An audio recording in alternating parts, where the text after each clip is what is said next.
Hello students, आज इस video में हम पढ़ेंगे भारतीय अर्थव्यवस्था के क्षेत्रक यानी कि सेक्टर्स ऑफ इंडियन इकोनॉमी।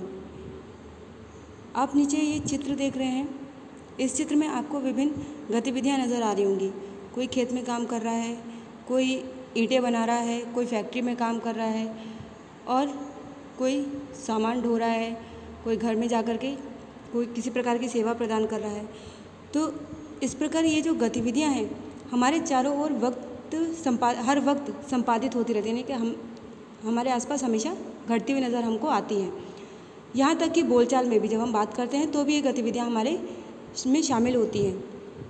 इन गतिविधियों को समझने के लिए कुछ महत्वपूर्ण मानदंडों के आधार पर इन्हें विभिन्न समूहों में हमने वर्गीकृत किया है। इन समूहों को ही कहते हैं क्षेत्रक। ठीक है, इन समूहों को क्या कहते हैं? क्षेत्रक यानी कि सेक्टर्स। विभिन्न समूहों को यानी कि क्षेत्रकों को 3 भागों में बांटा गया है: प्राथमिक क्षेत्रक, द्वितीयक क्षेत्रक और तृतीय क्षेत्रक। ठीक है, प्राथमिक क्षेत्रक में कृषि और जो प्राकृतिक संसाधन होते हैं, यानी कि प्रकृति द्वारा प्रदत्त या प्रकृति द्वारा दी गई जितनी भी वस्तुएं होती हैं, जितने भी संसाधन होते हैं, उन सभी को हम प्राथमिक क्षेत्रक में रखते हैं। और द्वितीयक क्षेत्रक में होता है उद्योग और विनिर्मित वस्तुएं, यानी कि प्राकृतिक संसाधन के सहायता से जो भी चीज़ निर्मित की जाती है या जो भी वस्तु निर्मित की जाती है उसे हम कहते हैं द्वितीय क्षेत्रक। और तृतीय क्षेत्रक होता है सेवाएं। प्राथमिक और द्वितीय क्षेत्रक को सहायता प्रदान करने के लिए तृतीय क्षेत्रक जो होता है वो पूर्ण रूप से सहायक होता है। इन्हीं को चलिए विस्तार में पढ़ते हैं। सबसे पहले हम पढ़ते हैं प्राथमिक क्षेत्रक। ठीक है, जिसमें कृषि और प्राकृतिक संसाधन शामिल होते हैं। सबसे पहले हम बात करते हैं प्राथमिक क्षेत्रक की। प्राथमिक क्षेत्रक में कृषि और प्राकृतिक संसाधन आते हैं। सबसे पहले हमारे मन में ये सवाल उठता है कि कृषि और प्राथमिक संसाधन को ही प्राथमिक क्षेत्रक में क्यों रखा गया है? ये प्राथमिक महत्व क्यों दिया गया है? ऐसा इसलिए है क्योंकि यह उन सभी उत्पादों का आधार है जिन्हें हम निर्मित करते हैं। जो भी वस्तुएं निर्मित हम पहनते हैं, जैसे कपड़ा हो गया या जो मशीनें हम इस्तेमाल करते हैं, ऐसी बहुत सारी चीज़ें जो हम इस्तेमाल करते हैं, ये उन सबको क्या देता है? आधार देता है। यानी कि ये सारी चीज़ें जो है प्राकृतिक या कृषि संसाधनों के माध्यम से ही बनकर तैयार होती हैं। चूँकि हम अधिकांश प्राकृतिक उत्पाद कृषि, डेयरी, मत्स्य और वनों से प्राप्त करते हैं, इसीलिए प्राथमिक क्षेत्रक को कृषि और सहायक क्षेत्रक भी कहा जाता है। ठीक है, यही कारण है जिसकी वजह से कृषि और प्राकृतिक संसाधनों को प्राथमिक क्षेत्र में रखा गया है। उसके बाद आता है द्वितीय क्षेत्रक। सेकंड क्या है? द्वितीय क्षेत्रक, जिसमें उद्योग और विनिर्मित वस्तुएं शामिल की गई हैं। द्वितीय क्षेत्र की गतिविधियों के अंतर्गत प्राकृतिक उत्पादों को विनिर्माण प्रणाली के जरिए अन्य रूपों में बदला जाता है। यानी कि जो प्राकृतिक संसाधन या कृषि से प्राप्त होने वाले जो संसाधन हैं, वस्तुएं हैं, उनको विनिर्माण प्रणाली के द्वारा किसी और रूप में बदला जाता है। जैसे हम जो कपड़े पहनते हैं वो ऐसा तो नहीं है कि खेतों में से डायरेक्ट कपड़ा बनकर तैयार होता हो। खेतों में से कॉटन निकलता है, कॉटन होता है, उससे धागा बनाया जाता है, तब धागे से फिर कपड़ा बनाया जाता है, तब हम कहीं जाकर उसको सिलवाते हैं और हमारे पहनने लायक वो कपड़ा तैयार होता है। तो इसी प्रकार से जो भी विनिर्माण प्रणाली के जरिए अन्य रूप में बदलकर वस्तुएं तैयार की जाती हैं, उन्हीं को हम द्वितीय क्षेत्र में रखते हैं। यह प्राथमिक क्षेत्रक के पश्चात अगला कदम है। यह वस्तुएं सीधे प्रकृति से उत्पादित नहीं होती हैं, बल्कि क्या होती है? निर्मित की जाती हैं, जैसा भी मैंने आपको बताया। इसीलिए विनिर्माण की प्रक्रिया अपरिहार्य है। यह प्रक्रिया किसी कारखाना, किसी कार्यशाला या घर में ही हो सकती है। ऐसा नहीं कि बिल्कुल खुले आसमान के नीचे ही ये सारी प्रक्रियाएं होती हों। इन सब वस्तुओं को बनाने के लिए, निर्माण करने के लिए इनका फैक्ट्री हो गई, जैसे उद्योग हो गया, या कोई कारखाना हो गया, कार्यशाला हो गई, घर हो गए, यहाँ ये चीज़ें बनाकर तैयार की जाती हैं। उसके बाद आता है तृतीय क्षेत्र, यानी कि सेवाएं, विभिन्न प्रकार की जो सेवाएं होती हैं।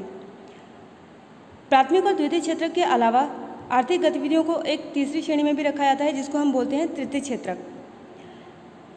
उपयुक्त 2 क्षेत्रकों यानी कि प्राथमिक और द्वितीय क्षेत्रक से ये बिल्कुल अलग है। ये गतिविधियां प्राथमिक और द्वितीय क्षेत्रक के विकास में सहायता करती हैं। यानी कि जो प्राथमिक और द्वितीय क्षेत्रक होता है, इनको और ज़्यादा विकसित करने के लिए तृतीय क्षेत्र का इस्तेमाल किया जाता है।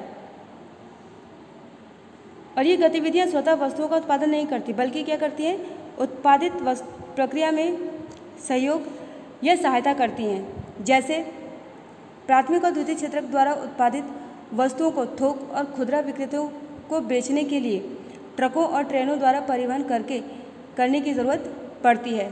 ठीक है, जैसे मान लीजिए कोई भी सामान उत्पादित किया जाए, वो प्राथमिक क्षेत्रक का हो या द्वितीय क्षेत्रक का हो, वो लोगों तक पहुंचाना है, उसके लिए हमें तृतीय क्षेत्रक यानी कि किसी न किसी प्रकार के परिवहन की आवश्यकता पड़ती है।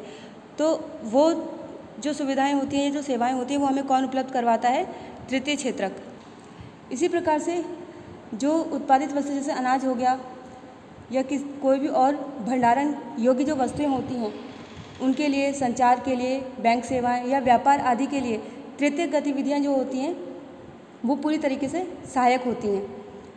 क्योंकि ये गतिविधियां वस्तुओं के स्थान पर सेवाओं का सृजन करती हैं, इसीलिए इनको तृतीयक क्षेत्रक या सेवा क्षेत्रक भी कहा जाता है। ठीक है, इसीलिए क्या है, इनको तृतीयक क्षेत्रक या सेवा क्षेत्र भी कहते हैं।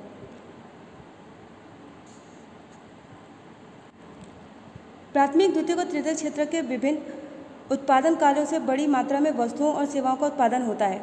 साथ ही इन क्षेत्रकों में काफ़ी संख्या में लोग वस्तुओं और सेवाओं के उत्पादन के लिए कार्य करते हैं।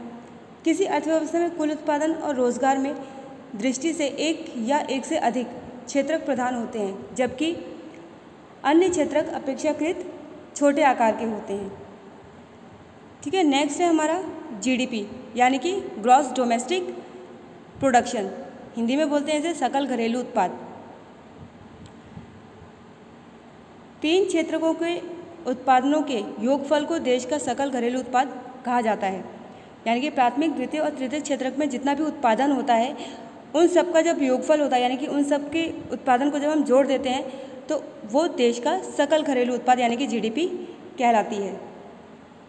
भारत में जीडीपी मापन जैसा कठिन कार्य जो है वो केंद्र सरकार के मंत्रालय द्वारा किया जाता है, और ये मंत्रालय राज्यों और केंद्र शासित क्षेत्रों के विभिन्न सरकारी विभागों की मदद से वस्तुओं और सेवाओं की जो कुल संख्या होती है और उनके मूल्य से संबंधित जो सूचनाएं होती हैं उनको एकत्र करता है, और तब कहीं जाकर जीडीपी का अनुमान लगाया जाता है। ठीक है, इस प्रकार जीडीपी जो है देश का वो तैयार किया जाता है। स्टूडेंट्स, हमने जो टॉपिक अभी पढ़ा, प्राथमिक क्षेत्रक, द्वितीय क्षेत्रक और तृतीय क्षेत्रक, इसी से संबंधित एक होमवर्क है आपके लिए।